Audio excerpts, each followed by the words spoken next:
books. There is a lot of uncertainty. If you can go somewhere where you can play, or there's a better pathway or plan for you in the short, medium, or long term, who are we to say Balogun shouldn't do that? You know, there's enough. There's not one thing is the truth. There is truth in signing a new deal. You know, Eddie might go, the club might find you a loan, and then, you know, you go on loan, you do your thing, you might come back here, or you might sign a new deal, get more opportunities in the first team, or you leave. You go somewhere where there's a pathway where you can play immediately, or if not, there's an opportunity to do so where they might even, your new club might say, do you know what, let's loan you out next year, you're going to be part of this. Fair play, Balogun. I get all of that. The one thing I'd say to Balogun is seize your future. Listen to your agent, listen to people around you, but whether it's staying at Arsenal or wherever, do it because you want to do it. And I also say listen to your brain as well. Don't listen to your heart. Whether your heart is telling you to go over there or your heart is telling you to stay at the club you've been here since an adolescent, since a young child. Use your brain. You know, use all the variables you've been told, but do the maths. You know, there's a lot of strikers on the books. Who's to say there isn't going to be another striker? You've played 70 odd minutes. You've not been involved really and truly. Now, a degree of that might be because you're not committing your future, but do the maths, you know, do the maths. There's only so much training with the first team and so much lip service you can accept. So, yeah, personally, I'm tired of speaking about him. You know, he's not Thierry Henry. And again, I think fans need to calm down. I think Balogun's got a lot of potential. I think he can go off and be a real quality player.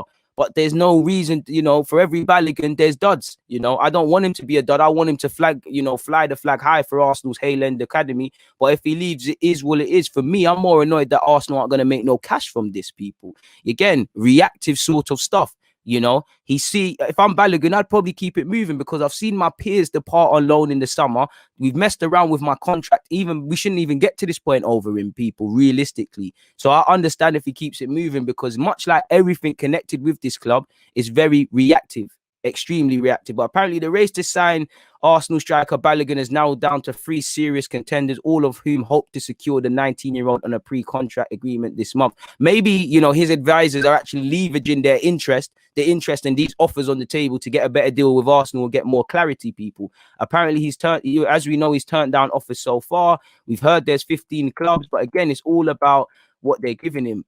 Off topic as well, Bun Solo 45. Love to hear that he's got his sentence increased as well. Them man there should die in prison. In fact, prison's even too easy. In fact, death is too easy for people that touch children and do raping and all that nonsense. So, you know, fire upon them youths there, man. Internal hellfire for them boys there. But staying on with this, you know, apparently we heard about Arteta. So again, there isn't much more to say here. It's actually not going or anything. And for me, this is where Arsenal are in a double whammy because again, there's plenty of reasons for both of this man's clients, Eddie and Balogun, to sign new deals. But at the same time, if I was either one, I would say, well, does it make sense? You know, if one of them has to leave, whether it's Eddie and Balogun signing a new deal or Balogun signing a new deal and Eddie going, of course, there's a future of both of them. You know, one of you could be a better striker, one of you could be a squad one. Personally, I said it before. I said we should have been in a situation where with Tyrese John-Jules, Eddie Nketiah and Folarin Balogun, we give them every chance to progress, but we should be in a situation where we stand to make 60 million off all of them, 20 million a pop, because none of them might not make it here. And I definitely think Tyrese John-Jules needs to be given an opportunity. If you're going to F about with Balogun, you know, Tyrese needs an opportunity, but it is what it is. Now, I've just spoken about Taylor Hart, people. Everyone's going to scream they know about him and all of these sort of things. He was one to keep an eye on when he was coming through the academy. He was one I was looking at and thinking, yo, first year scholar, and sometimes it doesn't happen. You know, Josh Martin, I thought the same. He's now gone, it didn't work out. He couldn't buy a game at under 18s level. He's now playing in the championship for Norwich, people. You've got what's his face as well. What's the other Donny's name, man? That was in our under 18 set. You've had Alfie Matthews. People said, you know, they used to describe him as an English Zlatan Ibrahimovic. The talent is there for some reason or not. Didn't see it at Arsenal. He's finding better success now at Crystal Palace. So sometimes you just need to leave for things to happen, people. You know, Elise of Reading, I'm sure at a point he's actually been part of Chelsea's academy. You know, Taylor Hart, like I said, his first year as a scholar, there was injuries and this and that. This year, he's played amazing. And I think maybe the club was saying, okay, cool, if he keeps it up, we'll discuss it at the end of the season, which again is reactive.